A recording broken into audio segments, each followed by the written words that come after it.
Hey guys, welcome back to another video. In this one we got the Fire Ninja. Now, he's one that I've wanted to build for a long time. He's got a really good kit and he's got really high multipliers, and that's what really attracted me to him.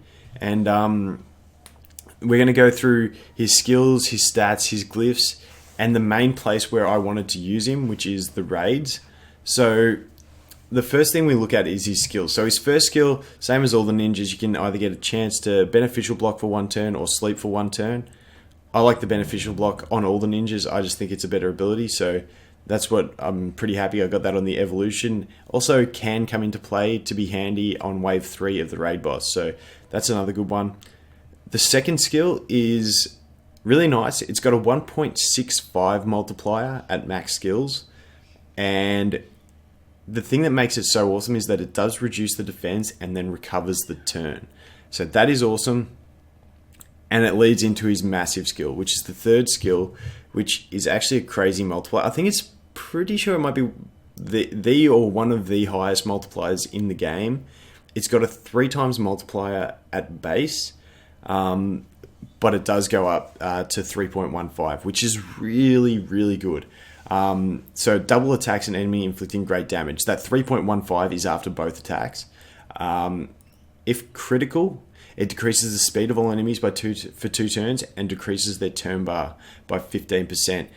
Now, this is awesome in raids because two of the main things you want in raid are the defense break and the speed slow. Also, the fact that it's reducing the turn bars of the little minions of the boss is also really helpful. So it's got two awesome things, but then it also brings huge damage. Now, the one thing I'm bit disappointed that I don't have to go with him is a really good reviver like the water mystic or the water shaman or something like that. If I had a really good reviver to go with him, then he'd work really well. As my team stands, he's not that amazing because he is squishy, and when he dies he's gone. But if you have one of those revivers, I feel like he could be really nice. I might even build the fire sister to try out with him. But we'll move on to his stats. So his stats are actually a bit funny. So he's an attacker. This is what gets me with the ninjas. He's an attacker.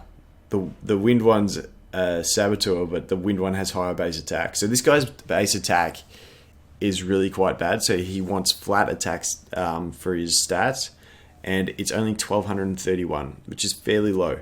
The HP is pretty high at 6,465, and the defense is 639. So his base defensive stats are really nice.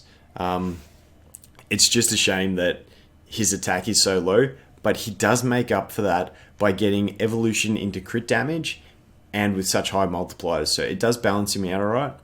And then because he is an attacker, he does get that base 30% crit rate. His speed isn't amazing, but it's not terrible at 74%. So with him, I put the precision and haste sets on him just because obviously the precision, you want to get that accuracy up a bit. I'd probably like his accuracy a little bit higher, but I haven't had too many issues with him missing effects. And then obviously the haste just for some speed. So he's on the attack, speed, crit rate, crit damage, attack. Obviously this one's percent, but that's just because it had the good substats. It was a glyph I had, so it doesn't destroy him. Obviously I've got these 3 that I can still max out to get him more damage, but that's just where he's at the moment, and he still is working pretty decently. We'll probably just now I'll cut and I'll go to a raid, and I'll set up a raid, and I'll show you how he works in raid. Okay, so here's the team I use him in. It's like sort of my B-roll team. Sometimes it might be the water vampire instead of the sister, depending on what dies early on. If you're going for a more free-to-play method, the diva can be replaced with pretty much any decent purger. It's hard because there's no free-to-play purger that removes all beneficials, but you have got the earth shaman that you can work towards from Stones from TOT, who does, I'm pretty sure, purge all effects. Don't quote me on that, but I'm pretty sure he does. But yeah, you really want something that can purge everything. Worst case, you could go the Wind Pixie, which purges 2. Not as great, but still something. And then that last slot, you can basically fill in with any either other attacker, nuker, damage dealer, something like the Fire Succubus, and go with that. So I'll just throw her in. And then the Water Sister, ideally, she does work well in this comp, but either the Water Sister or that second damage dealer, I'd love to replace with like a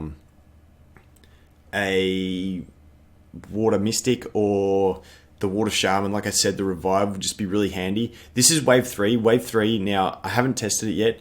Apparently, the Earth Juggernaut is amazing for this wave if you let the enemies keep the attack buff, but that's another strategy. I'll get onto that later. But this is just the general strat for Waves 2, 3, and 4 with this guy. So we'll jump in and we'll have a quick look. So we'll just do the safe battle. And I'll show you the kind of damage he can do. You may not be blown away, but remember my glyphs aren't maxed, and he still has rip. Okay, screw it, that was painful. I did it another 10 times, kept getting taunted. I really need to speed up my fire nymph, is the moral of that story. But we're just going to jump into it with the Earth Zealot, and we just want to test basically his damage and see what he can do. So we'll jump into the safe battle and see what we can pull off. So the thing to remember is mine isn't fully optimized yet, and just the utility he brings is actually really awesome just to go with his damage as well. So we'll just do this. Okay, now let's see what damage he can do. So that second attack, 11k crit, not too bad, does the armor break and gets the extra turn. Now the big one is this third skill. So we go like that. Okay, double crit for 11k each. And so that puts him up to 34,000 damage just from having one turn. That's it. Nothing extra, nothing magical, 34, which is decent. It's really decent considering you've got the speed slow, you've got the armor break, and you've got that little bit of attack bar reduction. I think it's actually a really good kit. Works really well. Like I said, I would love to have the one of those two good revivers, ideally the Water Mystic or the Water Shaman, to team up with him so he can do this, he can die, and then he can go again. But obviously we can't always get what we want. And this is the amazing thing about using him with a Water Sister with the cooldown reduction. That is available again to use the next turn.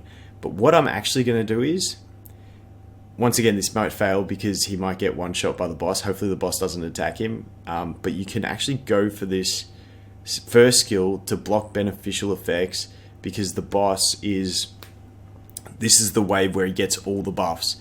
Actually, I won't do that because I can still purge it. So I'm just going to go for more damage. And then we'll go again. So you get those crits again. All that damage. Beautiful. Okay, they get all the buffs. But the beauty of that is, now I can also, with the Water Holy Sister that works well, I can heal him just to get that attack buff. And then we can just tap. Now I can go that full purge. And we're good. And then we'll save the boost from the Zealot, because this turn, what I really want to do is block his beneficial effects. So we'll have a crack for that just to demonstrate. Okay, there we go. We've got the beneficial block. That means this turn, the boss isn't going to get all those buffs. Now we can boost, and we can do it all again. So it synergizes really well. And you can see here, if I had a Reviver, I'd actually get some really decent damage. So now in this, I'm going to go for the Armor Break again.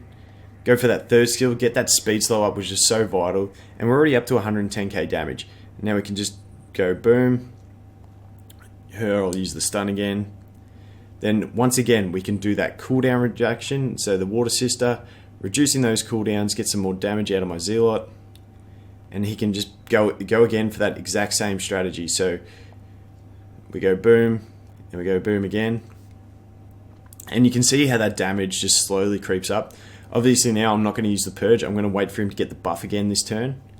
And then we'll just go again. So I might even be able to squeeze an extra turn in with this. We'll see how we go. Nope, but once again, I'm getting lucky here because he's not attacking the ninja. So we can just keep going like this. And then we go hit again. We can do this, get the extra turn, do that, reduce the speed. It's what you want. Get some more damage out.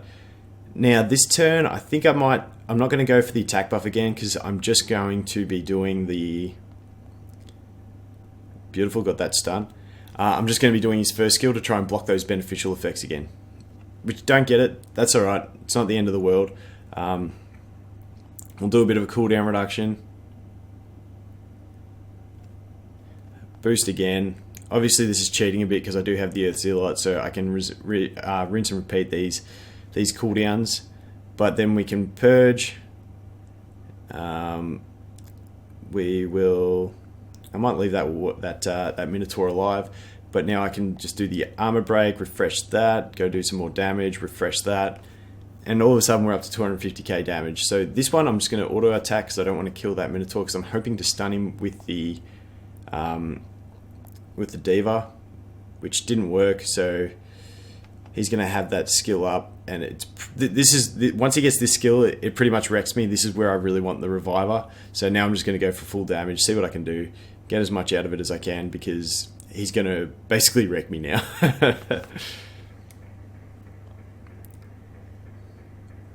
And you can see there, that's where I really need that Reviver, just to push like all the survivability up and stuff like that. But just from that little run, this is where I don't use him in my first team, because if that boss has that attack the first time I run this wave, especially on this wave, he's just going to die. So I use him in my B team after I've done my first run, and then I sort of, because some of these, you know, the Diva I don't use in my normal team either.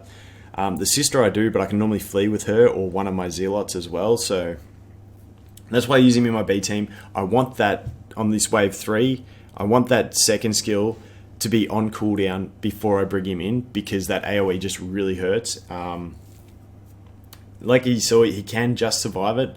I'd love him to be a little bit tankier, but you still really want the damage. So it's a hard balance. Like I said, those Revivers could really just make it work a lot better, but you got to use what you have. But I mean, 280k damage on wave 3, the way it is at the moment, isn't too bad, and that was with 1 unit down. So if I had my Fire Succubus in there as well, you know, that could have been up to like 350, 400. You know, hard to say, but that's pretty much the Fire Ninja. That's what I want to use him for. That's where he's good. Not just this wave, but wave 2 and 4 as well. He just works really well.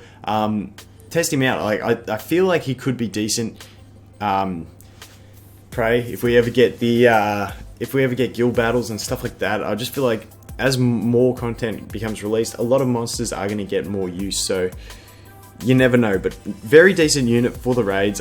And I'm just repeating myself, so I'll cut it there. So thanks for watching another video, guys, and I'll look forward to seeing you in the next one. Cheers.